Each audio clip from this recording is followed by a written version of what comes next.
cela a été gelé, doit être et on a laissé ça se passer. Elle s'est relevée, on a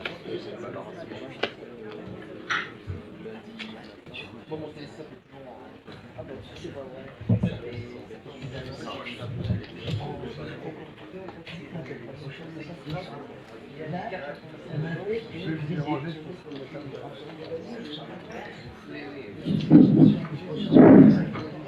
Ah oui, il est sensible, celui-là. Donc je suppose que vous m'entendez bien dans le fond, là. Voilà. On va commencer, doucement. Merci pour votre présence. Je sais que ce soir, c'est un peu difficile à cause de la grève de la SNCF. D'ailleurs, on essaiera de ne pas terminer trop tard, comme ça, ceux qui n'habitent pas Paris auront une chance de rentrer chez eux. Ce que vous voyez là, c'est malheureusement Feu la comète Ison. On avait cru qu'elle ferait des beaux spectacles de la soirée de Noël. Je pense pas. Donc, on la voit passer près du soleil et terminer vraiment en poussière, c'est raté. Oui. Alors, la prochaine. Voilà. Alors, comme d'habitude, je vous indique le calendrier des événements intéressants ce mois-ci. Quelqu'un peut dire, voilà. Donc, vous savez que nos amis du CNES font une fois par mois les mardis de l'espace. Donc, la prochaine fois, ça va être intéressant. Vous savez que l'Agence spatiale européenne a donné le hockey au CNES et à EDS pour fabriquer le successeur de Ariane 5. Ça va s'appeler Ariane 6. Bon, c'est un petit peu plus compliqué que ça. Vous verrez, je pense qu'ils vous expliqueront. C'est mardi 17 décembre. Donc, pour ceux qui s'intéressent, c'est gratuit. Bon, je crois qu'il faut se présenter un petit peu à l'avance parce qu'il y a du monde, c'est pas très très grand. Sans ça, les deux expositions, vous connaissez sur Corot et l'abbé Lacaille. La prochaine conférence de l'IAP, vous savez qu'il y a deux cycles de conférences d'astronomie à Paris, principalement l'IAP et la SAF. Donc nos amis de l'IAP, c'est le mardi 7 janvier, alors ça risque d'être intéressant. C'est Jean-Philippe Usan qui va nous parler de harmonie dans l'univers entre science et musique. Il n'y a plus de place. Oui, ben je sais, c'est toujours comme ça, non mais vous le savez. Bon, alors, parce que la plupart des gens qui viennent ici vont aussi à l'IAP. Vous savez bien, quand vous sortez de l'IAP, la première chose que vous faites le lendemain matin avant de prendre votre petit-déj, c'est d'aller vous inscrire à la conférence suivante. Hein. Et puis, même s'il n'y a plus de place, vous tentez le coup. Généralement, ça marche bien. Bah, bon. La conférence prochaine de la SAF, je vous le dirai après. Pour nos amis de la cosmologie, le 18 janvier, donc c'est la reprise des commissions de cosmologie, alors ça va être très intéressant. C'est Thierry Lasserre du CEA, un grand spécialiste des neutrinos, qui va nous parler du lien entre les neutrinos et la cosmologie. Donc ça, c'est réservé aux membres de la commission de cosmologie de la SAF et à leurs invités. Ben, sinon, les cours de Jacques Frick reprennent au siège, le cours de Cosmo à partir du mercredi 8 janvier, et Daniel Brio reprend, elle, ses cours d'astro à partir du 16 janvier. Alors, donc, la prochaine conférence mensuelle de la SAF, donc en 2014, nous avons la chance d'avoir Catherine Césarski, que tout le monde connaît, ancienne présidente de l'UAI, ancienne directrice de l'ESO, qui nous fait le plaisir de venir le 8 janvier pour nous parler de l'évolution de l'univers et de ses composants. Et vous voyez le prochain calendrier, les prochaines dates, notez-les. La suite, 9 avril, 14 mai, 11 juin. Alors c'est déjà bétonné. Attends, tu reviens une seconde. Le 9 avril, ça sera Nicolas Diver. Et le 14 mai, ça sera Alain Ferreira qui nous parlera d'Astrolabe. Et le 11 juin, ben, c'est presque décidé aussi. Donc vous voyez, Il ne reste plus que la prochaine saison. Pour ceux qui ont assisté à la conférence précédente, donnée par David Elba, je vous signale que le compte-rendu est en ligne et que la vidéo de notre ami Laurent est aussi présente sur le site, donc vous pouvez y aller et la voir comme vous voulez. C'est moi qui fais ce bruit-là, non? Oui, c'est frottement sur le micro, oui. Et est-ce que là vous m'entendez pas? Si, c'est bon. Si, aussi, quand même. Faut pas être trop près. Bon, alors, allons-y, la prochaine. Voilà, ce soir, j'ai le plaisir de vous annoncer la présence donc, de Jacques Crovisier, qui est astronome au LESIA. Le LESIA, c'est à Meudon, c'est le laboratoire d'études spatiales et d'instruments en astrophysique.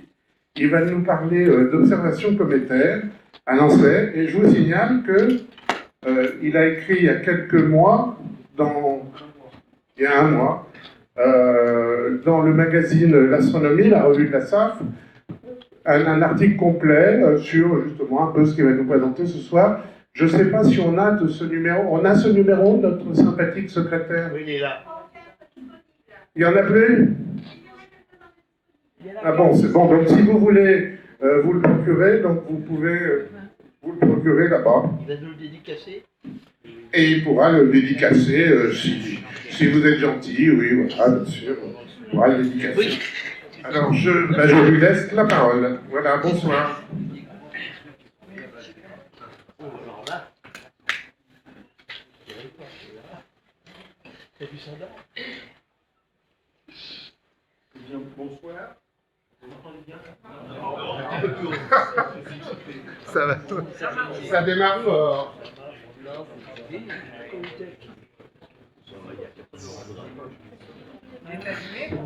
Vous m'entendez là, ça marche. Alors, merci d'être venus si nombreux. Là, ça va? Bon, il est moins sensible celui-là. Alors, merci d'être venus si nombreux. Alors, donc, je vais vous parler de ce dont vous a causé Jean-Pierre. Et pourquoi cette conférence se fait aujourd'hui, le 11 décembre? Eh bien, parce que nous fêtons un anniversaire, et si vous regardez bien, ceci c'est une circulaire astronomique qui diffusait des informations urgentes, et sur cette circulaire, vous voyez elle est parue le 10 décembre 1973, donc il y a exactement 40 ans et un jour. La SAP fait bien les choses, elle a pu faire ça exactement à un jour près, le 40e anniversaire. Et cette circulaire rapportait la détection par un certain nombre de personnes. Il y a François Biraud, Gabriel Bourgois, moi-même, René Philippe, Éric Gérard et Ilya Cazès, la détection du radical OH dans la comète Kohoutek avec le radiotélescope de Nancy. Et c'était la première observation fructueuse d'une comète en radioastronomie. Donc je vais vous raconter un petit peu cette histoire, parce que les observations, c'est pour que je suis toujours à Nancy. Je vais vous raconter un petit peu ce qui s'est passé pendant ces 40 années. Alors je vais commencer d'abord par vous parler un petit peu de la comète Kohoutek, la campagne qui l'a accompagnée. Ensuite, je vous parlerai un petit peu de ce qui se passe dans les atmosphères cométaires, avec un petit peu de physico-chimie. Ensuite, je vous montrerai un petit peu qu'est-ce que nous apprenons en faisant des observations radio à Nancy sur des comètes. Je parlerai aussi des observations plus directes de l'eau dans les comètes avec d'autres moyens. Ensuite, je reviendrai sur la spectroscopie radio des comètes avec les observations, les autres observations, celles qu'on ne peut pas à Nancy, mais avec d'autres radiotélescopes, pour montrer que c'est complémentaire. Et à la fin, je vous parlerai un petit peu de l'actualité avec la fameuse comète Ison. Donc, on commence, on est en 1973. En 1973, où on était la radioastronomie des comètes, eh bien, on était au point mort, parce que les radioastronomes, enfin, à cette époque, ils tiraient sur tout ce qui bougeait, donc sur les comètes. Ils avaient essayé un certain nombre de comètes célèbres, la comète Ikiyaseki, la comète Bennett, comète Aran-Roland, les grosses comètes de l'époque, et ils n'avaient rien vu, ou bien ils avaient vu des signaux un peu fugaces qui n'ont pas réussi à confirmer. Et pourquoi? En fait, parce que c'est pas quelque chose de facile, la radioastronomie cométaire, parce qu'avec un télescope optique, on voit la comète, on sait ce qu'on observe. Avec un radiotélescope, on ne sait pas, il n'y a pas de viseur sur un radiotélescope. Donc il faut faire confiance aux éphémérides, il faut faire confiance au système de pointage, et si ça ne marche pas, ça ne marche pas, et on ne sait pas si c'est parce qu'il n'y a pas de signal, ou si c'est parce qu'on est malheureusement, on est visé à côté. Ensuite, les comètes sont des objets faibles, ce sont toujours des objets faibles, c'est difficile à observer en radio. Donc, et les radiotélescopes, il fallait attendre qu'ils aient une bonne sensibilité pour pouvoir faire des observations de comètes. Il fallait aussi des belles comètes, tandis que des belles comètes. Et les belles comètes, souvent elles arrivent à l'improviste, donc il faut faire des observations sur alerte. C'est pas toujours facile à organiser. Alors, la comète Kohoutek, qu'est-ce que c'était que la comète Kohoutek? Elle a été détectée au début de l'année 1973, et on a tout de suite vu que c'était une comète, un petit peu comme la comète Ison, qui allait passer assez près du Soleil, mais quand même plus loin que la comète Ison, et qu'à ce titre, elle promettait d'être très brillante. En fait, elle n'a pas été aussi brillante que prévu. C'était un petit peu un fiasco, un petit peu comme ce qui s'est passé pour la comète Ison. Mais ça a quand même permis d'organiser beaucoup d'observations, dont certaines ont été très fructueuses. Et en fait, ça s'est passé dans le cadre d'une mission spatiale. À l'époque, la NASA avait une station orbitale qui s'appelait Skylab, qui était habitée de temps en temps, pendant 1 ou 2 mois, par des astronautes qui faisaient des expériences, des observations.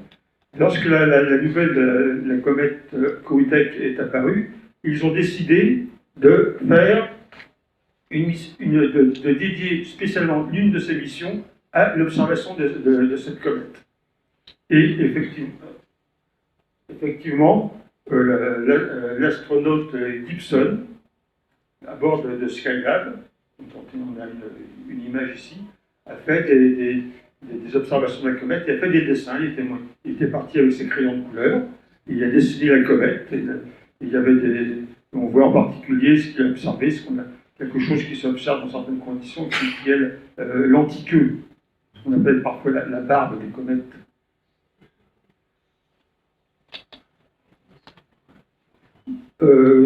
Donc c'est dans ce cadre-là que la NASA a suscité, pour être en complément, pour appuyer ce programme d'observation sur Skylab, a demandé à tous les astronomes, dans la mesure de leurs instruments, de leurs possibilités, d'observer la comète Kohoutek. Alors, la comète Kohoutek, suite à cette médiatisation, elle est devenue quelque chose de très populaire. Par exemple, dans les rues du quartier latin, on distribuait, ou plutôt on vendait ce tract qui était émis par une secte, la récupération de l'événement par une secte, comme ça, à chaque fois qu'il y a une belle comète qui apparaît, même pas la comète, disons. Et ensuite, il y a la récupération de la récupération. Il y a Charlie Hebdo qui n'a pas laissé passer l'occasion, qui a remis en scène cette distribution de tracts. Il s'est passé des tas de choses. Il y a eu des croisières organisées spécialement pour observer la comète Kohoutek, etc. Il y a eu évidemment les astrologues sont mêlés. Ça, c'est l'un des livres publiés par un astrologue qui paraît-il est célèbre. Je ne connais pas tellement les astrologues. Bon, alors nous étions à l'époque un petit couple de radioastronomes qui tournaient autour du radiotélescope de Nancy. Donc, le radiotélescope de Nancy, je ne le présente pas, ça c'est une vue du radiotélescope de Nancy, vue par un dessinateur de bande dessinée. Vous voyez, comme il dit, c'est énorme. Alors, on s'est demandé comment est-ce qu'on va pouvoir impliquer le radiotélescope de Nancy dans cette campagne. Alors, radiotélescope de Nancy, lui-même, un petit peu quelques petites informations. Ça a été à un certain moment le plus grand radiotélescope du monde. Ça reste encore l'un des plus grands radiotélescopes du monde. Alors, c'est la surface. C'est un radiotélescope méridien avec un miroir plan mobile qui renvoie les ondes vers un miroir sphérique. Et le tout est concentré sur un chariot focal. Alors voilà le chariot focal qui était à peu près contemporain des observations de la comète Kohoutek qu'on a au début on commençait. Maintenant on a rénové le radiotélescope, ça a totalement changé. On a un chariot beaucoup plus moderne qui est figuré ici. Bon, alors qu'est-ce qu'on allait faire? Alors, on s'est réunis un petit groupe. On a regardé tout ce qu'on pouvait observer avec le radiotélescope de Nancy. D'abord, on peut observer le rayonnement continuum qui a été mis par les corps chauds, par les plasmas. On s'est dit qu'on va essayer, parce que dans les comètes, il y a des poussières plus ou moins chaudes, il y a du plasma plus ou moins chaud. Et donc, on va essayer de faire des observations continuum. Je vous dis tout de suite que ça n'a pas marché. Donc, je n'en parlerai plus. Alors ensuite, à Nancy, le gros machin de Nancy, c'était l'arrêt à 21 cm de l'hydrogène que l'on observe dans toute la galaxie et dans les galaxies extérieures. C'était le plus gros projet du radiotélescope de Nancy. Alors, est-ce qu'on va observer la comète avec l'arrêt à 21 cm? On a fait les calculs, on savait les faire. Bon, il y a de l'hydrogène qui vient des comètes parce que les comètes contiennent de l'eau qui se décompose de l'hydrogène. On a tout de suite vu que c'était absolument infaisable. Il manquait de nombreux ordres de grandeur, tout simplement parce que cette trait à 21 cm est extrêmement faible et on l'observe très facilement dans la galaxie parce qu'il y a des quantités absolument énormes d'hydrogène, mais dans les comètes qui sont beaucoup plus modestes, c'est absolument indétectable. Et ensuite, il y avait autre chose, il y avait l'arrêt à 18 cm du radical OH. On avait des récepteurs qui étaient équipés pour ça à Nancy, qui provenaient d'une coopération avec l'Union soviétique qui avait apporté les récepteurs. Ensuite, on les a perfectionnés, rajouté des petits trucs. C'est bien qu'à la fin, il n'y avait plus rien de ce qui provenait des soviétiques, qui ont été plus ou moins reconstruits. Alors là, on s'est bien creusé la tête parce qu'on s'est aperçu qu'on ne savait pas trop ce que ça pouvait donner.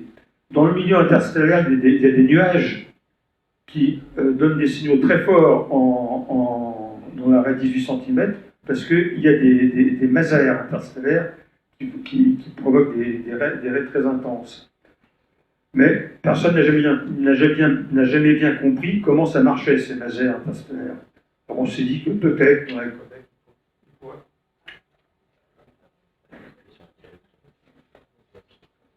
Peut-être que dans la comète, il pourrait y avoir un phénomène de ce genre-là. Donc, au bénéfice du doute, on va essayer. Bon, à l'époque, ça ne marchait pas comme maintenant. On n'avait pas Internet. Les communications se faisaient par téléx. On recevait des sortes de télégrammes comme ça. On avait par exemple les éléments orbiitaux des comètes, tout ce qu'il fallait savoir pour les observer. C'était beaucoup plus difficile que maintenant, le courrier électronique et tout Internet. Mais on a vécu avec ça, et les astronomes sont des gens bien organisés, donc il y a une diffusion de l'information par téléx qui marchait assez bien. Donc on a essayé d'observer l'arrêt OH dans la comète Kohoutek, et au bout de 3-4 jours, ça a marché. À notre grand étonnement, on a observé un signal. Alors, comment ça se présente? Ça c'est ce qu'on appelle une source étalon. C'est une source galactique qui est très forte et qu'on observe pour voir si tout marche bien. Et ça, c'est la comète. Et on voit qu'on trouve exactement le même signal. Enfin, le signal apparaît aux mêmes endroits que dans la source étalon. On avait détecté quelque chose. Mais ce n'était pas une raie d'émission comme les masers interstellaires. La raie apparaissait en absorption, ce qui nous a beaucoup surpris. Et ce qui s'est passé, bon, on n'était pas les seuls sur le coup. Aux États-Unis, il y avait un collègue, un concurrent plutôt, Barry Turner, qui a fait les mêmes observations et qui, lui aussi, a détecté l'arrêt 18 cm de la comète Kohoutek. Malheureusement pour lui, il a tardé un petit peu à dépouiller, Et il a publié dans une circulaire, comme celle que je vous ai montrée au début, seulement quelques jours après. Donc la paternité de la découverte nous a été donnée. Donc c'est lui, Barry Torber, ça c'est le télescope qu'il a utilisé, le fameux télescope de 140 pieds de Gutenberg. Bon, alors, pour vous expliquer un petit peu à quoi est dû cette raie de 18 cm de OH dans les comètes, il faut se pencher un petit peu sur la physique des comètes, il faut apprendre un petit peu ce que c'est qu'une comète. Alors, une comète, comme vous savez, c'est un noyau de glace et de poussière. Et lorsqu'il s'approche du Soleil, les glaces s'évaporent, ça relâche la poussière, et ça forme une coma lumineuse et une queue de poussière qui elle aussi est lumineuse. Et c'est ce qui donne lieu au phénomène spectaculaire, souvent spectaculaire des comètes. Alors les glaces, on le savait par des moyens indirects, c'était surtout de l'eau et puis des différentes autres cochonneries. Et lorsque ces molécules s'évaporent, quittent les rues des comètes, le rayonnement ultraviolet du Soleil les photodissocie, ça casse les molécules, si bien que H2O se décompose en oxygène, hydrogène et en radical OH. Il y a du méthane qui donne du radical CH, il y a de l'ammoniac, HN, etc. Et en fait, dans les spectres visibles des comètes, ce sont les radicaux que l'on observe. On voit les bandes des radicaux CN, C2, CH, OH, NH, etc. Parce que les molécules primaires des glaces, ce qu'on appelle les molécules mères, n'ont pas de signal dans le visible, et on ne savait pas les observer directement à l'époque. Alors comment ça se passe? Bon, il y a l'équation de photodissociation de l'eau, H2O, qui, sous l'influence d'un photon ultraviolet du Soleil, va donner de l'hydrogène et le radical OH. Et ces deux fragments sont éjectés donc, en sens inverse avec des vitesses assez importantes. Parce que le photon ultraviolet a une énergie plus importante que l'énergie de dissociation de la molécule, et l'énergie résiduelle va être convertie, en grande partie convertie en énergie cinétique et va donner une vitesse au fragment OH et hydrogène. Alors comme l'hydrogène est plus léger que OH, il y a une conservation de l'impulsion.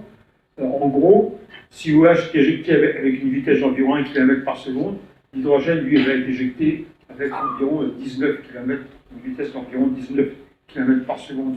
Alors c'est important parce que ces fragments, ensuite, vont entrer en collision avec les gaz de la comète, et ces collisions vont chauffer le gaz de la comète.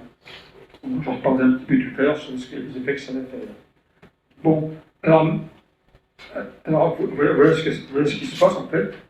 L'atmosphère cométaire n'est pas une atmosphère captive, parce que la gravité d'un noyau cométaire c'est extrêmement faible. Donc la comète ne conserve pas son atmosphère.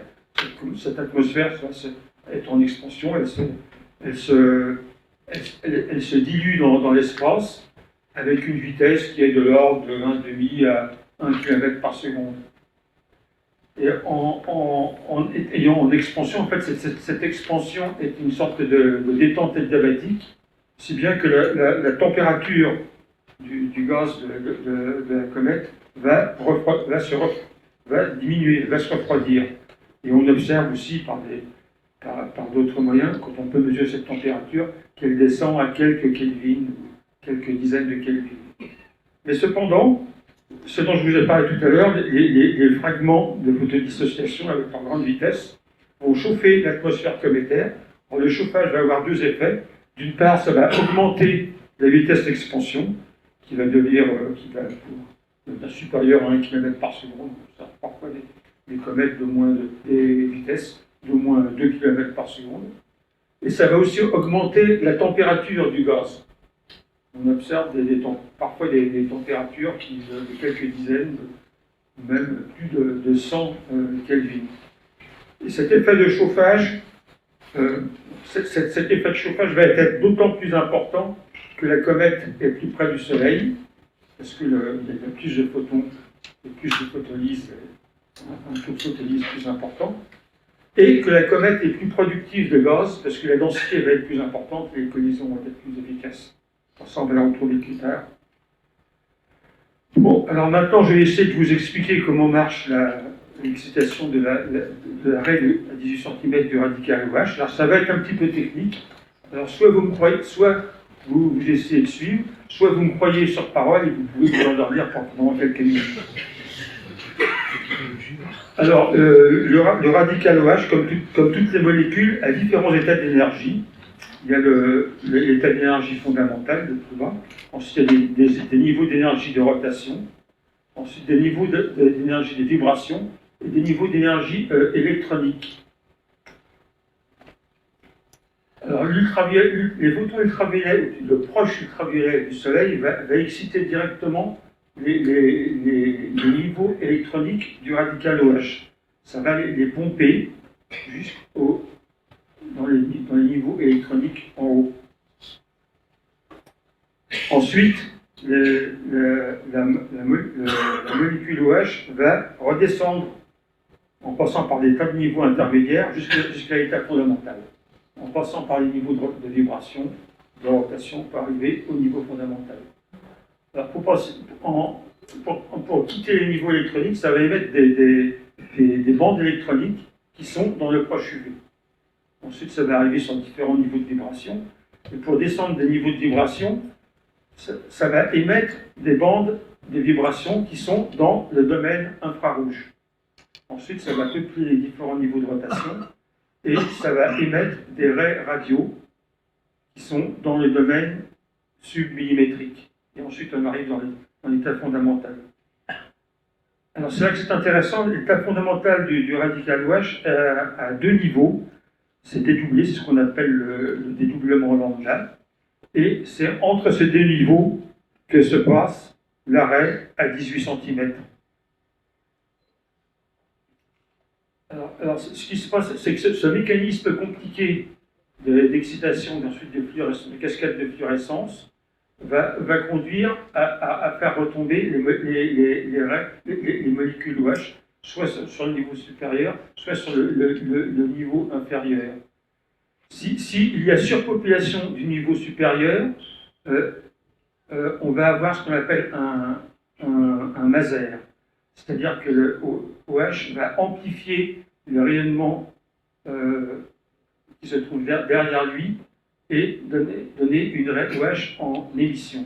Si au contraire, c'est le niveau du bas qui est surpeuplé, on va avoir ce qu'on appelle un effet anti-maser. En fait, les puristes n'aiment pas le terme anti-maser, nous, dans notre jargon, on l'utilise, quand je l'utilisais. Et dans ce cas-là, le radical OH va absorber le rayonnement qu'il y a derrière et va émettre, va donner lieu à une raie en absorption, et c'est ce qu'on a observé. Alors en fait, bon, ça amplifie ou ça atténue le rayonnement qu'il y a derrière. Et qu'est-ce qu'il y a comme rayonnement derrière? Eh bien, c'est tout simplement le rayonnement à 3 degrés Kelvin du fond cosmologique, avec parfois en plus l'émission radio des nuages galactiques. Une question. Oui. L'émission à 18 cm, c'est donc sur de la quantité de radical OH? Est-ce qu'on peut dire ça? On peut dire que c'est ça. On remonte à la quantité de radical OH à condition de connaître ce qu'on appelle l'inversion du maser, de savoir dans quelle mesure il y a surpopulation en haut ou en bas. Et ça, je vais y arriver là. Alors tout ça, ça s'observe. L'émission UV des bandes électroniques dans le proche UV, ça peut s'observer, ça s'observe avec des moyens spatiaux, par exemple avec le satellite IVE, qui est en service il y a 20 ans ou 30 ans. Ça s'observe aussi du sol avec des télescopes un petit peu perfectionnés, parce que ça tombe dans le proche UV, donc c'est pas si facile que ça à observer, il faut un bon site.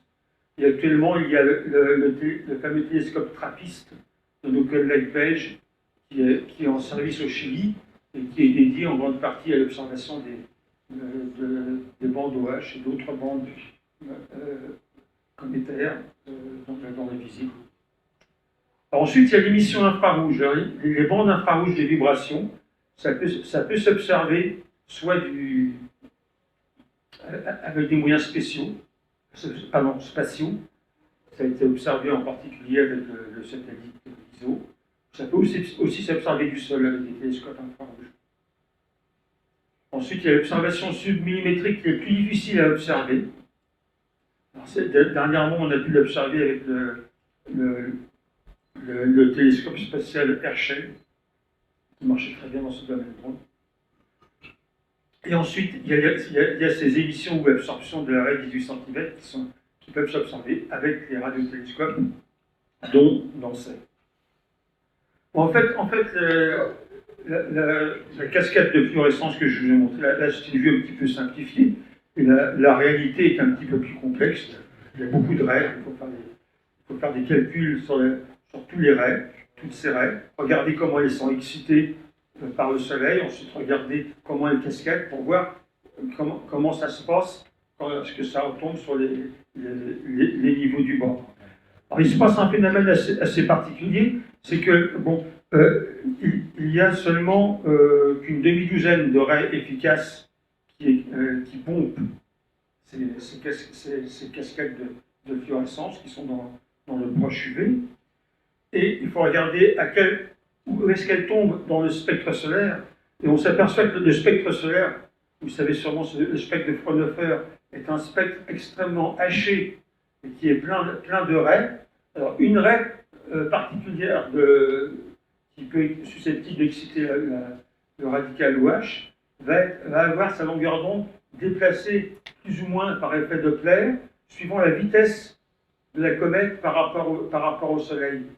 Alors, si on voit que si on la déplace par exemple de plus ou moins 41 km par seconde, eh bien, on va avoir des intensités qui vont exciter cette raie. Les intensités solaires vont être totalement différentes. Si bien que l'excitation de OH, du radical OH, va dépendre très sensiblement, très fortement de la vitesse de la comète par rapport au Soleil. Alors c'est un phénomène qui a été connu depuis assez longtemps, qui a été étudié en particulier par l'astronome belge Paul Swings, et c'est ce qu'on appelle l'effet Swings. Ça se voit très bien, par exemple, quand on regarde les raies, par exemple, du radical Cl qu'on observe dans le spectre visible des comètes. C'est quelque chose de connu depuis très longtemps. Alors, le résultat du calcul, c'est ce qu'on appelle l'inversion du maser OH, qui dépend donc de la vitesse de la comète par rapport au Soleil. Et donc, c'est ce qu'on a calculé. Et on voit que cette inversion, soit c'est là, quand c'est positif, ça veut dire que c'est le niveau supérieur qui est surpeuplé, raie en émission. Et quand c'est en négatif, c'est le niveau inférieur qui est surpeuplé, raie en absorption. Donc on a calculé ça, en fait, nous avons fait nos propres calculs, les Américains ont fait leurs propres calculs, et vous voyez que les résultats ne sont pas tellement différents. On est assez content d'être en accord. C'est quoi l'échelle verticale? L'échelle verticale, c'est l'inversion. Si on avait par exemple plus 1, là c'est plus 0,6, si on avait plus 1, ça voudrait dire que toutes les radicaux OH seraient dans l'état supérieur, il n'y en aurait aucun dans l'état inférieur. Et là, moins 1, ça veut dire que tout serait dans l'état inférieur. Qu'est-ce que ça veut dire cette courbe? Je ne comprends pas bien. Ça indique dans quelle proportion les radicaux OH sont répartis dans l'état supérieur ou inférieur. Et c'est ça qui va gouverner le maser, qui va nous dire s'il fonctionne en émission ou en absorption. Et c'est quelque chose qu'il faut connaître lorsqu'on veut remonter de l'intensité de la raie qu'on observe à la quantité de OH. Je vois que tout le monde n'a pas dormi. Qu'est-ce que nous avons appris? Qu'est-ce qu'on peut apprendre avec tout ça, avec nos observations? bien, depuis la comète Kohutek, on a observé environ 130 km à Nancy. C'est quelque chose c'est une affaire qui marche bien. C'est l'un des programmes les plus fructueux qui sont menés avec le télescope de Nancy. J'ai vu qu'on a fait environ 5000 observations individuelles. En fait, j'ai eu du mal à les compter. On a fait des milliers et des milliers. Je ne sais plus exactement combien. Alors maintenant, on a organisé tout ça dans une base de données, où pour une comète donnée, donc il y a l'archivage des données, il y a les spectres individuels, là où il y a en absorption. Et ensuite, on peut calculer, avec toutes les conditions d'observation, l'inversion dont je vous ai parlé, et l'intensité de l'arrêt OH, on peut calculer les taux de production de OH, la quantité de OH que la comète produit par seconde. Et ça, c'est important parce que cette quantité de OH, comme ça vient directement de l'eau, ça nous donne directement la quantité d'eau que produit la comète. Alors ça, c'est des exemples de raies que l'on peut observer. Vous voyez, donc on peut les observer soit en absorption, soit en émission. Alors, qu'est-ce qu'on fait quand on a une base de données comme ça? Et puis on fait des statistiques, tout le monde fait des statistiques. Alors, il y a une autre base de données qui est très importante dans les comètes. Ce sont les magnitudes visuelles des comètes qui sont mesurées jour après jour, comète après comète, par tout le réseau des astronomes amateurs et qui sont répertoriés. Donc on a croisé ces deux bases de données, les magnitudes visuelles d'une part et les taux de production de OH d'autre part, et on a vu qu'il y avait une belle corrélation. Voici la courbe des corrélations que l'on a obtenue. Ce qui veut dire que, en utilisant ça, ça veut dire que si on a une comète pour laquelle on a seulement la magnitude visuelle, on peut en déduire statistiquement quel serait son taux de production d'eau. Pour fixer un petit peu les idées, pour une comète à une unité astronomique du Soleil et de la Terre, lorsque le taux de production de OH est de 10 puissance 28 molécules par seconde, en fait, ça correspond à une production d'eau d'environ 300 kg par seconde. Vous voyez qu'une comète, c'est un gros machin, ça produit des tas de choses. Eh bien, ça correspond à une magnitude visuelle de 11,5. Et c'est à peu près les comètes, l'ordre des comètes les plus faibles que l'on peut observer à Nancy. Ça se trouve par là. Les comètes les plus fortes, comme la comète Hale-Bopp, ça se trouve par là. Donc, ces statistiques nous permettent d'exploiter cette énorme base de données des magnitudes visuelles qui proviennent des amateurs, et c'est souvent la seule information dont on dispose pour les comètes anciennes, parce qu'il n'a pas eu d'observation spectroscopique sophistiquée de fait. Et ça permet de suivre l'activité des comètes, de voir comment elles se comportent en fonction de leur distance au Soleil, de voir comment elles marchent. Et ça permet aussi, dès qu'on a une comète nouvelle, de prédire la production gazeuse qu'elle peut avoir, simplement à partir de sa magnitude visuelle, et de voir si c'est intéressant, si c'est possible de faire des observations avec les gros télescopes. Bon, en fait, vous voyez que la corrélation n'est pas parfaite, il y a une certaine dispersion. De quoi provient la dispersion? Eh bien, ça provient du fait que la magnitude visuelle d'une comète, c'est pas dû uniquement au gaz, c'est dû aussi à la poussière, c'est la somme gaz plus poussière. Et il y a des comètes qui sont plus poussiéreuses que d'autres, donc ça fait une certaine dispersion. Mais quand même, l'ordre de grandeur, au point de vue de l'ordre de grandeur, ça marche. Alors l'autre retombée presque immédiate de ce genre d'observation, c'est les vitesses d'expansion des comètes. Alors, on observe des raies spectrales avec une très bonne résolution. Ça, c'est ce qui est possible avec la radioastronomie. un des grands succès de la radioastronomie, c'est de pouvoir très bien résoudre les raies. Et comme les raies retraduisent, la distribution spectrale des raies traduit par l'intermédiaire de l'effet Doppler la distribution en vitesse des molécules. Si bien que quand on a une raie, par exemple, qui est large de 2 km par seconde, ça veut dire qu'il y a des molécules qui s'échappent avec 1 km par seconde dans un sens, avec 1 km par seconde dans l'autre, et qu'en gros, la vitesse d'expansion de la comète est de 1 km par seconde. Donc on a pu mesurer ces vitesses d'expansion, et avec notre base de données, on a ici représenté la vitesse d'expansion, représentée par des ronds plus ou moins grands, en fonction de la distance au Soleil et en fonction de la production gazeuse de la comète. Et on s'aperçoit que la vitesse d'expansion, c'est ce que je vous expliquais tout à l'heure, ça s'explique très bien par c'est le phénomène qu'on attend après la physique des atmosphères cométaires.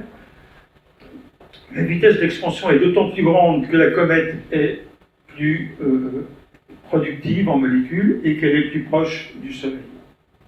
Vous voyez que de ce côté-là, les ronds, les vitesses d'expansion sont beaucoup plus grandes que là, où ce sont les comètes lointaines. Là, ce sont les comètes proches, et là, j'ai les comètes productives. Bon, alors, au cours de ces 40 années, évidemment, on observe beaucoup de comètes, mais les comètes qui sont plus importantes que d'autres sont des comètes pour lesquelles on a fait des campagnes internationales d'observation. La première campagne internationale d'observation, évidemment, c'était la comète Kohutek. Et la dernière, c'est celle qui vient de s'achever dramatiquement, c'est celle de la comète Ison. Mais entre-temps, on a participé à beaucoup d'autres campagnes d'observation. Alors certaines ont été faites dans le cadre de nos missions spatiales, par exemple, pour la comète de Halley. Il y a eu les missions spatiales de survol de la comète de Halley. Donc il y a toute une campagne d'observation qui a été faite en soutien à ces missions spatiales. C'est ce qu'on a appelé l'International Halley Watch. Ensuite, il y a des comètes qui ont été explorées, le Tempel 1 par Deep Impact, la comète Hartley 2 par EPOXI. Il y a eu des campagnes d'observation qui ont été faites, dont on a participé. Et ensuite, il y a eu des comètes inattendues, comme la comète Hyakutake ou la comète Algol, il y a une quinzaine d'années, qui ont donné lieu à des belles campagnes internationales d'observation, où évidemment, on a participé. Et il y a aussi bien d'autres comètes, peut-être un petit peu moins montées en épingle, pour lesquelles on a fait des observations coordonnées à Nancy, et avec d'autres radiotélescopes, comme ceux de l'IRAM, ou avec des télescopes spatiaux, comme Odin ou Herschel, ou avec des grands télescopes au sol.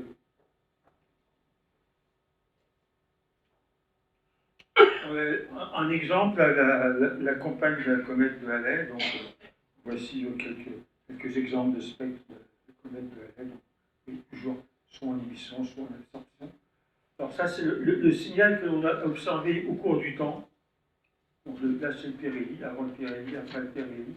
Et on voit que comme la vitesse de la comète a tout le temps changé, on observait le signal, soit si c'est le zéro, soit en absorption, et ça suivait très bien les prédictions de la courbe d'inversion du M0H. Et ensuite, on convertit tout ça en taux de production de molécules, c'est ce qui est marqué ici. Bon, ça apparaît pas tellement bien que c'était là, c'était en échelle logarithmique. Évidemment, c'était plus élevé aux alentours du périhélie qu'avant et après. Bon, un autre exemple un petit peu rigolo, c'est la comète Schwarzman-Bachmann 3. En 1995, on avait décidé de l'observer. Bon, on l'observait pendant l'été. Elle n'était pas visible. L'avantage de ces observations, c'est qu'on ne dépend pas de la météo, on ne dépend pas de la distance au Soleil, on peut observer de jour comme de nuit. Donc on peut observer souvent des comètes alors qu'elles ne sont pas observables par des télescopes optiques. Alors les comètes n'étaient pas observables par les télescopes optiques. On trouvait On ne trouvait pas grand-chose, ça c'est le signal qu'on observait. Et tout d'un coup, paf, ça s'est mis à augmenter. Donc là, les différents dates, d'abord pas grand-chose, puis un petit quelque chose, puis ensuite un fort signal. Ensuite, ça a un petit peu baissé. On s'est demandé qu'est-ce qui s'est passé. Et quelques semaines après, les observations optiques ont été possibles, et on s'est aperçu que la comète avait éclaté, qu'elle avait plusieurs fragments. Donc on avait observé l'augmentation de production de gaz au moment de la fragmentation de la comète. Et on a été les seuls à l'observer à ce moment-là. Ça c'était en 1995, la comète Shwachman-Bartholin 3, c'est une comète qui a une période de 6 ans. Le passage d'après n'était pas tellement un passage favorable, était difficilement observable. Et le passage suivant, qui est en 2006, eh bien, la comète est passée très près de la Terre. Alors, les fragments qui avaient été observés 12 ans avant étaient toujours là. On en a observé même beaucoup d'autres. Voilà ce que ça donnait en visite. Il y avait les deux fragments principaux les plus productifs. Et on a pu suivre la production de gaz de ces deux fragments les plus importants. L'un en bleu, l'autre en rouge. Et on peut voir que le comportement était assez erratique. La comète était active, elle se fragmentait encore. Bon, les comètes sont des objets très, très fragiles. Ils se fragmentent parfois spontanément, comme là c'est le cas, parce que ça s'est passé lorsque la comète est quand même assez loin du Soleil. Et ça peut se passer aussi lorsque les comètes passent, par exemple, près de Jupiter, sous l'action des forces de la marée. C'est ce qui est arrivé à la comète Schumacher-Levy il y a une quinzaine d'années, presque une vingtaine d'années. Et quand elle force vraiment très près du Soleil, comme la comète Vision, évidemment, elles ne survivent pas, elles éclatent en morceaux. Bon, alors, le radical OH s'observe aussi par les bandes électroniques. Bon, les voici, les bandes électroniques. Voici un exemple d'un spectre visible de la comète Swift-Tuttle avec la bande de OH qui s'observe vers 3000 angstroms, donc c'est vraiment dans le proche UV. Alors, il y a une vingtaine d'années, on n'était pas tout à fait d'accord avec nos collègues qui faisaient ce genre d'observation. On ne trouvait pas les mêmes taux de production de OH, on avait des modèles qui différaient. J'ai retrouvé ça dans mes archives. C'est pas exactement comme ça qu'on a résolu le désaccord. Il y a encore un petit peu de désaccord. Mais on est resté bon amis quand même. Bon, alors OH, ça permet d'observer, donc c'est un proxy, c'est un moyen d'obtenir la production de l'eau dans les comètes, mais pour en être plus sûr, rien ne vaut l'observation directe de l'eau. C'est quelque chose de difficile à faire, parce que l'eau qui se trouve dans les comètes se trouve aussi dans l'atmosphère terrestre, et l'atmosphère terrestre est opaque à tous les rayonnements de la molécule d'eau, que ce soit dans les domaines radio, visibles ou infrarouges ou ultraviolets. Donc, il a fallu attendre d'avoir des moyens spatiaux pour les détecter. Et ça, c'est ce qu'on appelle par exemple au moment de la comète de Halley. Les sondes Vega étaient équipées d'un spectromètre infrarouge qui a permis de détecter la bande infrarouge de l'eau directement. Le satellite ISO dédié aux observations infrarouges a pu observer avec une bien meilleure résolution spectrale la bande et les raies infrarouges de l'eau dans la comète Alva. Mais on peut observer aussi de l'eau avec des télescopes infrarouges au sol, en regardant un petit peu d'autres raies qui sont moins absorbées par l'atmosphère terrestre. Et c'est ce qui se fait par tous les télescopes au sol à Hawaï ou au Chili, où toutes les raies où il y a certaines de ces raies sont des raies, des bandes de vibration de l'eau. Et ensuite, on peut observer l'eau aussi par ses raies fondamentales de rotation qui tombent dans le domaine dans le domaine radio submillimétrique, qui lui ne peut pas se faire du sol. Alors ça c'est d'abord fait avec deux petits télescopes justement dédiés à ça, un télescope américain SWAS et un télescope suédois Odin avec participation française, où on a pu observer la raie fondamentale. L'eau a une raie fondamentale à 1/2 millimètre de longueur d'onde qui est extrêmement intense. Vous voyez ce que ça a donné sur une comète moyennement brillante. Et dernièrement, cette raie a pu être observée avec beaucoup plus de détails, et beaucoup d'autres raies de rotation de l'eau aussi ont pu être observées avec le télescope spatial Herschel, qui était en fonctionnement jusqu'au mois d'avril dernier. On a observé comme c'est près d'une bonne dizaine de comètes, on observe différentes raies de l'eau. Vous voyez qu'on les observe, qui sont des raies très intenses, et que le télescope est très, très sensible et permet de les observer avec une extrême précision. On voit des petits détails, ce petit détail dans la forme, c'est dû simplement de l'auto-absorption de l'eau dans l'atmosphère planétaire. C'est l'eau qui est à l'extérieur la partie extérieure de la coma qui est plus froide que celle qui est à l'intérieur. Ça fait une partie auto-absorbée dans la raie. Bon, alors en fait, la spectroscopie radio avait débuté donc à Nancy avec le radical, l'observation du radical OH à 18 cm. Elle s'est poursuivie.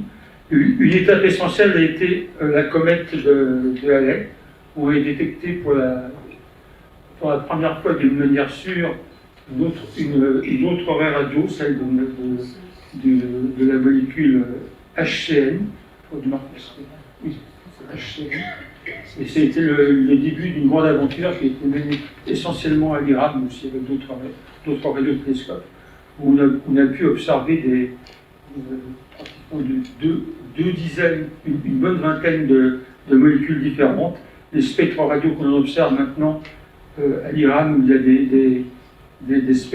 maintenant des spectromètres performants qui permettent de couvrir une grande bande spectrale d'un seul coup, ce qui n'était pas le cas à l'époque de la comète de Halley, où on peut observer maintenant beaucoup de raies simultanément. Ça, c'est un petit peu un bilan de toutes les molécules qui sont observées dans les comètes. Vous ne pouvez pas voir le détail, mais il y a une vingtaine de molécules. La plupart de ces molécules, une grande partie de ces molécules sont observables en radio, mais certaines, comme en particulier les hydrocarbures, qui sont des molécules symétriques qui n'ont pas de raie radio, et qui ne peuvent s'observer que dans l'infrarouge. Elles sont effectivement observées dans l'infrarouge. Ça c'est pour montrer qu'en fait, plus on monte en sensibilité, plus on peut observer un nombre important de molécules, évidemment. Alors ça, c'est un petit peu l'un des résultats de notre campagne d'observation de la comète Hale-Bopp, où on a suivi...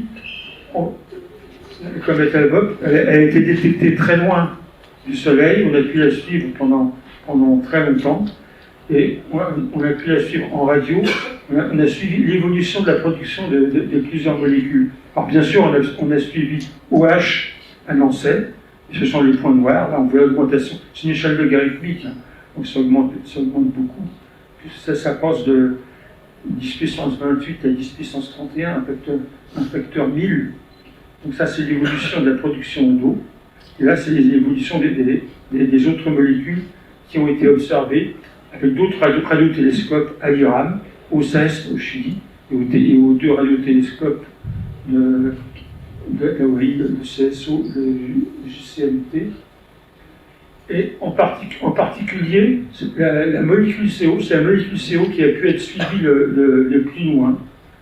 Elle a été détectée très tôt, à plus de 5 unités astronomiques du Soleil, et on a pu la suivre jusqu'à près de 10 unités astronomiques du Soleil.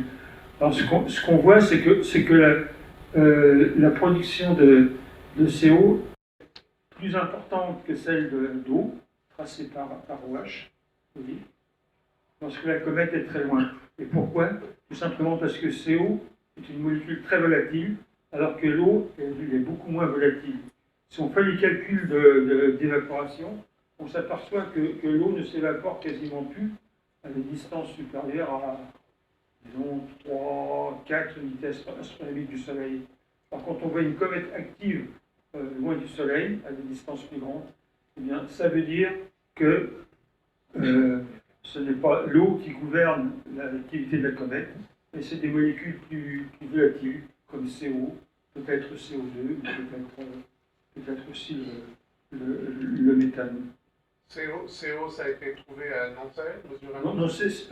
Nancy ne peut mesurer que le radical OH. Ah, CO a des règles dans le domaine millimétrique, donc on est obligé d'aller à l'IRAM ou à des radiotélescopes millimétriques.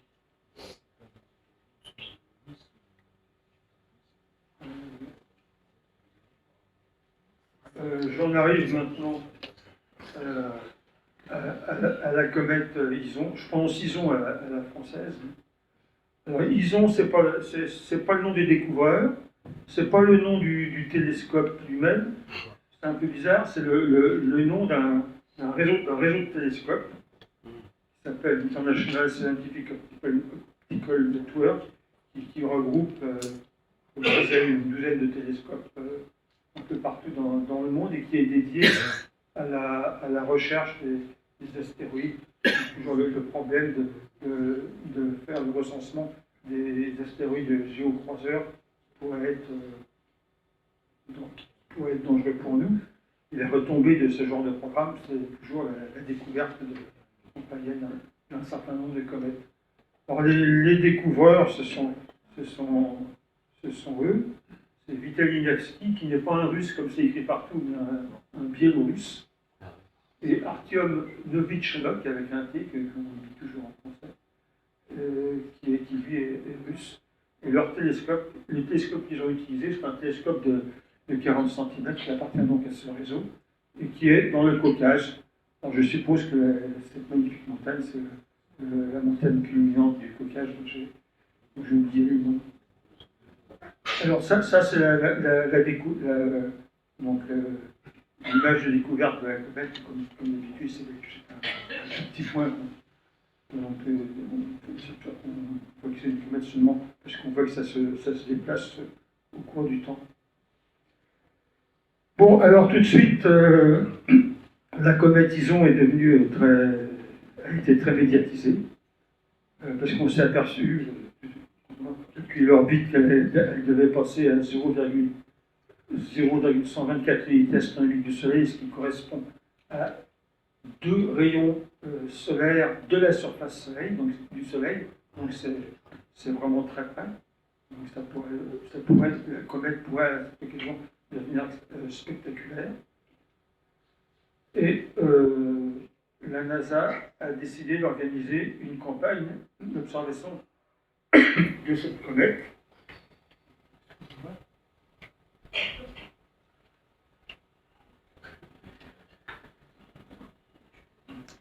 En jouant un gros jeu, comme il avait fait pour la comète Kohoutek, en disant que ce serait sans doute la comète du siècle. J'espère bien que c'est pas la comète du siècle, je crois qu'ils sont encore plus belles. J'ai même vu quelque part la comète du millénaire. Bon, en tout cas, ça a fait la couverture de toutes les revues d'astronomie d'amateurs, prédisant que ce serait la comète de Noël, que tout le monde devait acheter des instruments pour l'observer et tout et tout. Bon, notre journal d'astronomie a été plus prudent. Nous n'avons pas promis la Lune. Je crois que c'est une bonne chose, plus prudent pour ce genre de choses. Vous savez à peu près tous ce qui s'est passé. Bon, ça, c'est les courbes de lumière telles qu'on les connaît actuellement de la comète. Alors, on peut voir que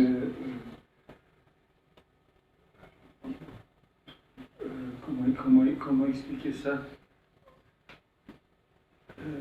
Donc ça, c'est les magnitudes visuelles de la comète, on avait prédit qu'elle serait aussi brillante que Vénus, et peut-être que la pleine lune, au moment du passage au périhélie, en fait, elle aurait atteint quand même au maximum de sa forme la magnitude -4.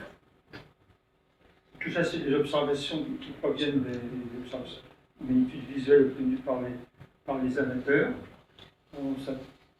Bon, en fait, on s'aperçoit qu'elle a eu un comportement très tranquille à un moment.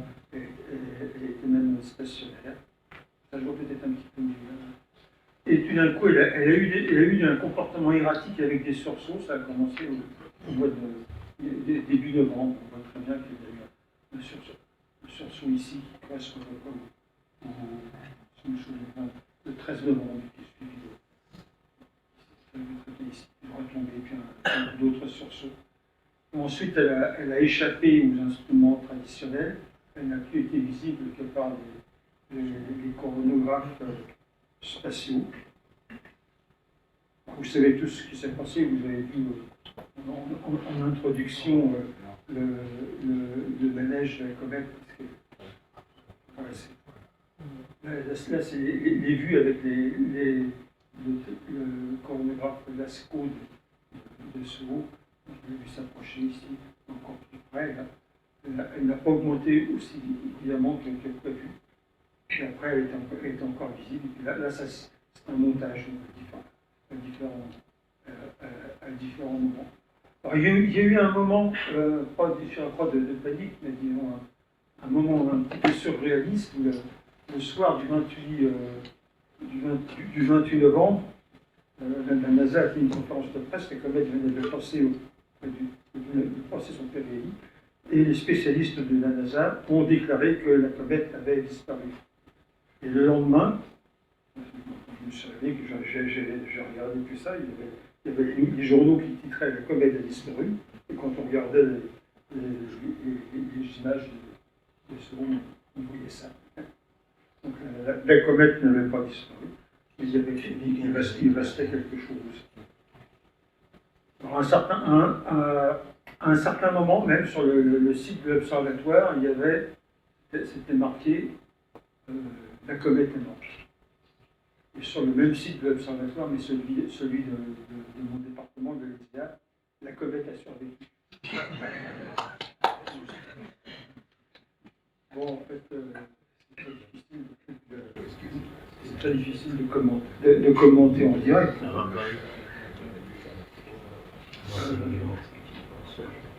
qu'est-ce qu'il faut?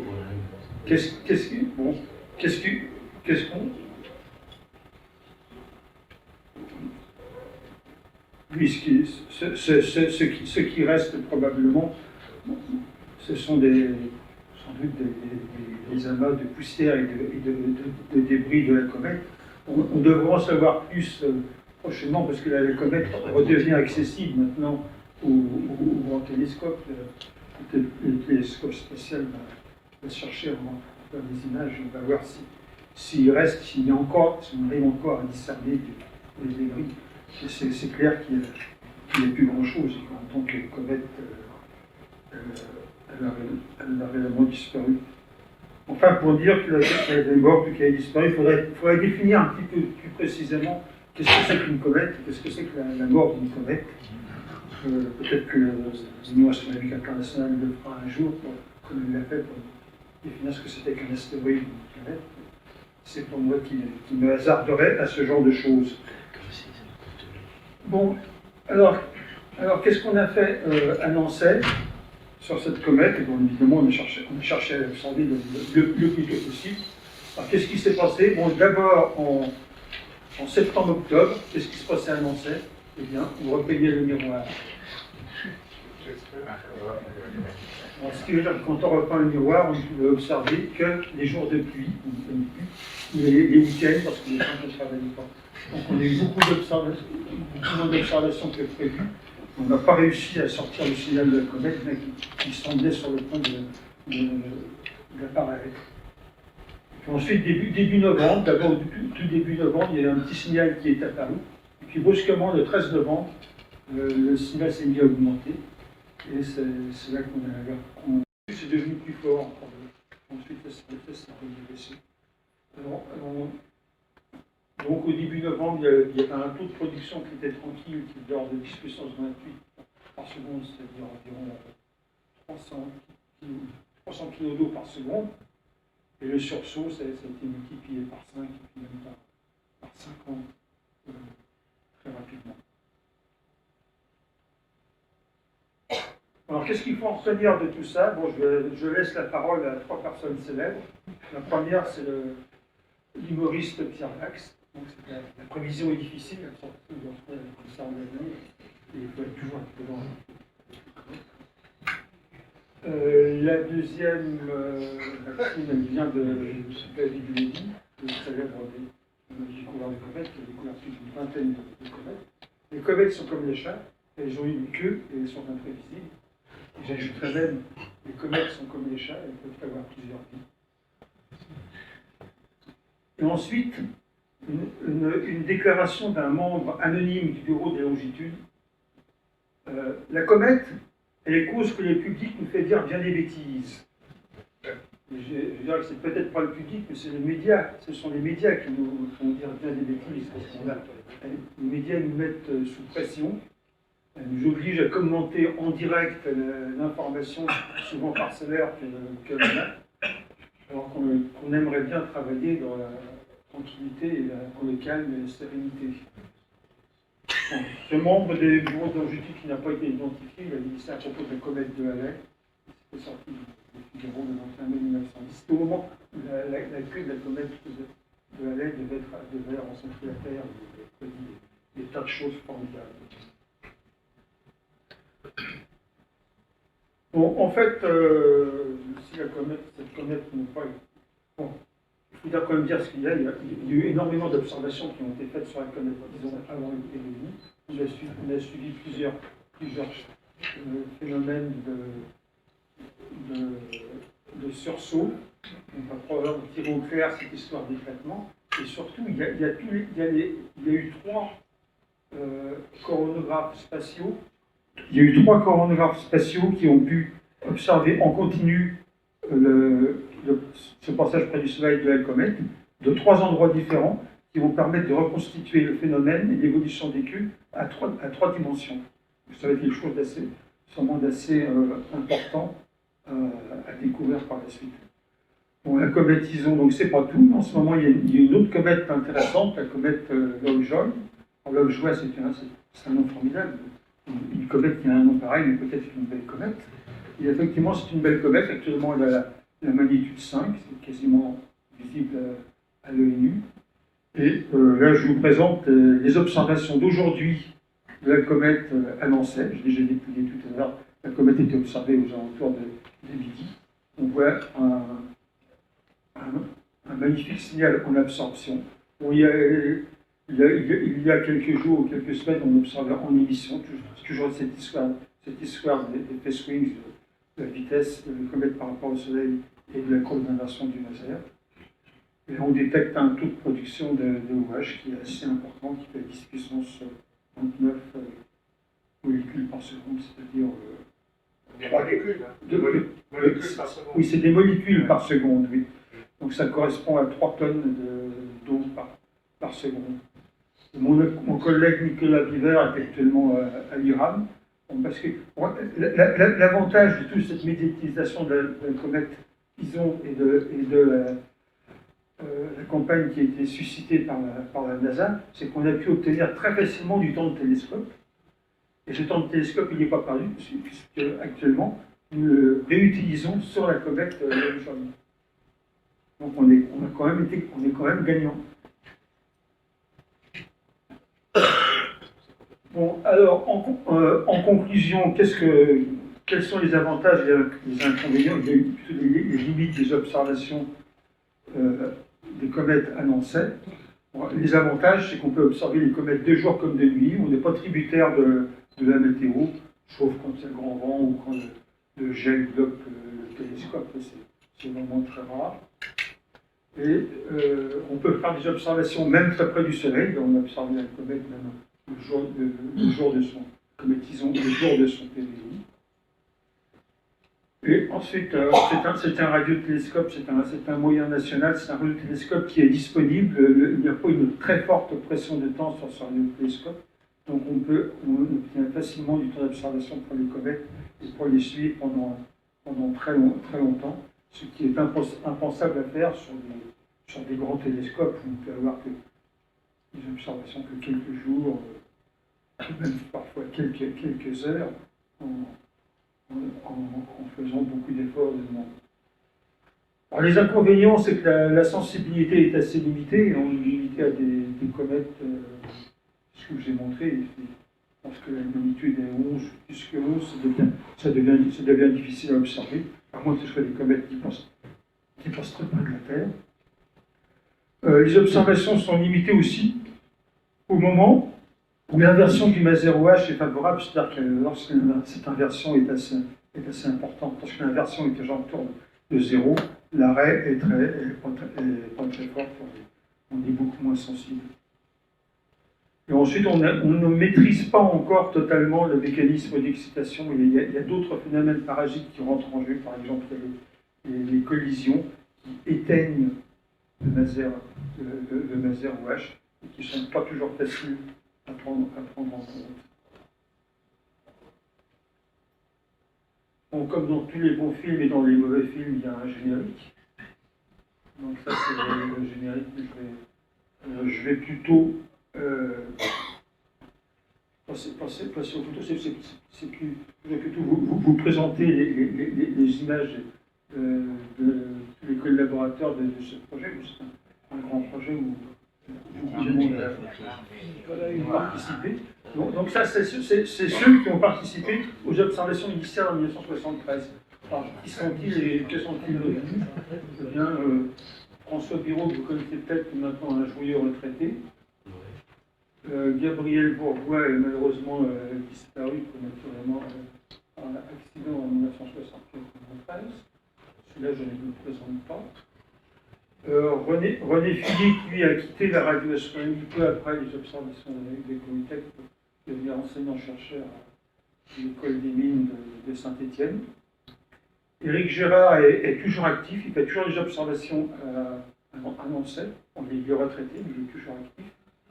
Et bon, il a lâchement abandonné les comètes, il fait toutes les observations.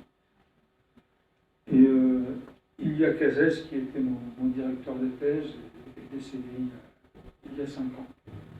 Bon, alors maintenant, l'équipe de comètes actuelle, c'est complètement rénové, évidemment.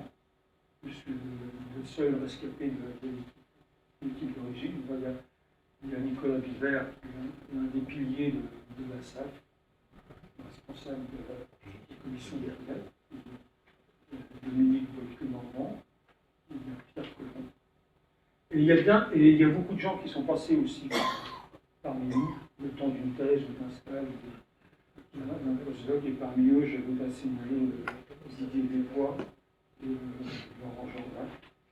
Et il ne faut pas oublier non plus que toutes ces observations avancées n'ont été possibles que grâce au soutien à la fois logistique et technique de toute l'équipe de la station de Nancy. Maintenant, j'arrive à la fin.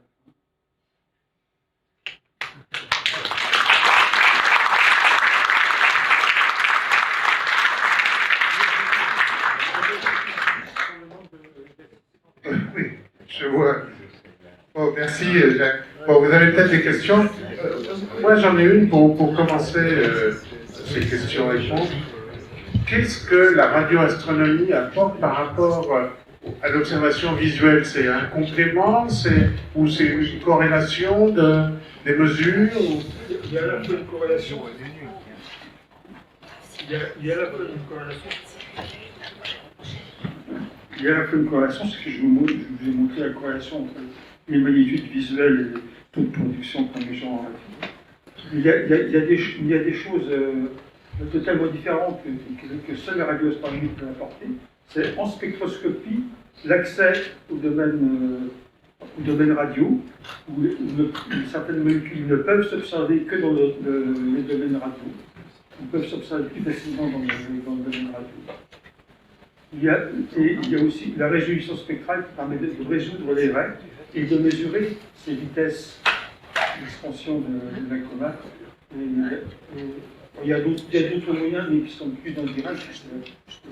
C'est vraiment avec la radioastronomie que c'est plus facile. Donc on arrive à mieux déterminer la composition de la comète, c'est ça? On arrive à déterminer la composition de la comète et aussi son état physique. Ah, d'accord. Est-ce que vous avez des questions? Allez, levez le bras.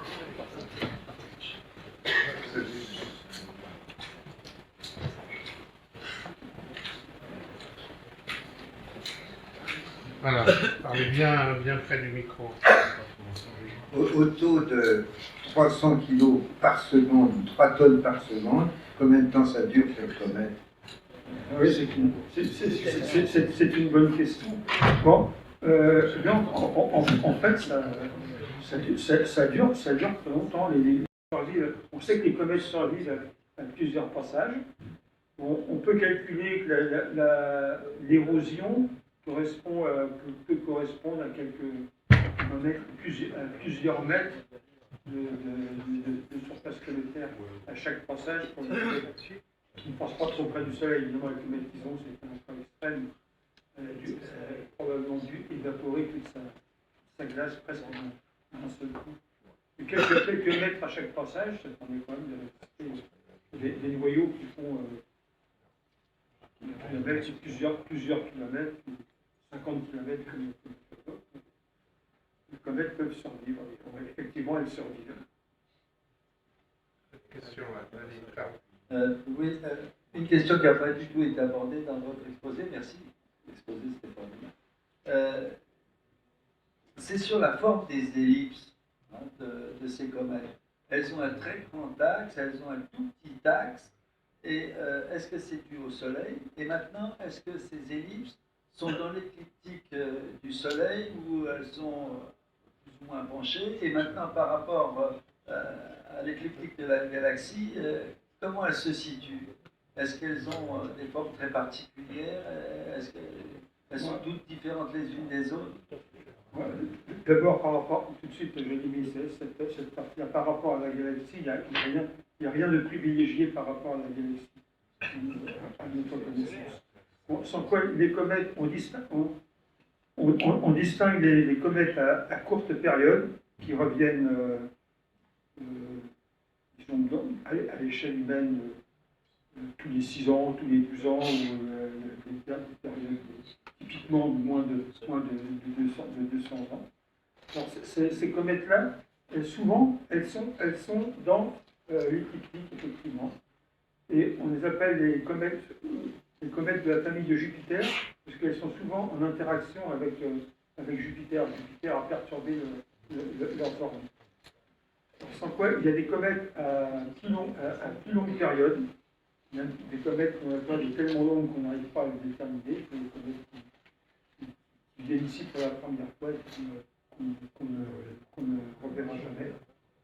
Ces comètes, on pense qu'elles viennent d'un endroit hypothétique qui s'appelle le nuage de Oort, qui se comporte un petit peu comme un réservoir de comètes. Il faut savoir aussi que les comètes les orbites des comètes sont en perpétuelle perturbation, à la fois par les planètes, par Jupiter, et aussi par ce qu'on appelle les forces gravitationnelles. Parce que l'évaporation du gaz, qui se fait préférentiellement d'un côté, celui qui a été chauffé, fait une sorte d'effet fusée qui perturbe les orbites. La perturbation des orbites des comètes peut les amener à passer d'une orbite fermée, une orbite elliptique, à une orbite elliptique, à une orbite hyperbolique, si bien que celle-là, elle quitte le système solaire. Ah bon, merci. Alors on pourrait faire un exposé entier sur les orbites. Mais justement, le fait que la comète se déplace relativement rapidement sur le fond du ciel, comment vous faites pour suivre ça en radioastronomie? Vous avez un mouvement comme pour les télescopes optiques? Oui, mais ça, vous comprenez ce que je veux dire? Oui, il y a un mode de suivi, de poursuite, on appelle ça la poursuite. Parce que c'est relativement rapide, une comète. C'est relativement rapide. Bon, il a bien fallu le faire pour les planètes. Pour observer les planètes. Les comètes, c'est peut-être un petit peu plus rapide, mais c'est pas ça qui change fondamentalement. Donc on tient compte du déplacement de la comète. Oui, mais on tient compte du déplacement de la comète. Donc le radiotélescope la suit en fait. Oui. Bon, c'était quelque chose qui a été difficile à mettre au point et surtout difficile à contrôler. Parce qu'on ne voit pas la comète. Ah ouais. Est-ce que vous avez d'autres questions sur les radiotélescopes et les comètes? Oui? Eh bien, Quelle est la différence entre un maser et un laser? Ah, laser et laser. Enfin, comme effet. La différence, c'est un L ou un M. Alors, L, c'est quoi? Light. Tu ne t'en sortiras pas comme ça. Et M, c'est pour microwave. Donc, le laser est l'équivalent d'un laser, mais ça fonctionne en radio. Le laser fonctionne dans le fusible. C'est donc la longueur d'onde qui change. C'est la longueur d'onde. Uniquement. Mais l'effet est le même. Les faits sont pas tout à fait fondamentalement, c'est le même.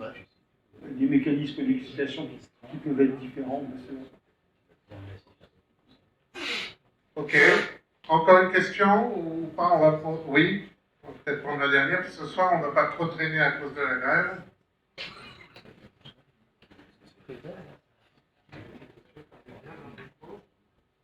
Oui, combien de temps faut-il pour faire une mesure de spectre? Alors, le radiotélescope de Nancy est un radiotélescope méridien, c'est-à-dire qu'il observe les astres que lorsqu'ils passent aux alentours du méridien. Et je vais vous montrer, il y a un chariot qui permet tout de même de les poursuivre, et on peut les poursuivre pendant environ 1 heure. Donc c'est ce qui limite la durée des observations, c'est typiquement 1 heure. Ouais. Et ça, c'est suffisamment, le temps est suffisamment long pour donner une précision de mesure. Ben, c'est une contrainte, c'est une contrainte. Enfin, c'est la limite de la précision. Oui, c'est la limite de sensibilité. Alors, on peut, nos collègues qui ont des télescopes totalement orientables peuvent observer une comète donnée pendant plusieurs heures à Arecibo ou à Greenbank, et donc ils ont une meilleure sensibilité. Mais leur temps de télescope est plus cher et plus difficile à obtenir. Ok. Bon, s'il n'y a pas d'autres questions, on va peut-être arrêter là ce soir. On remercie Jacques Olivier.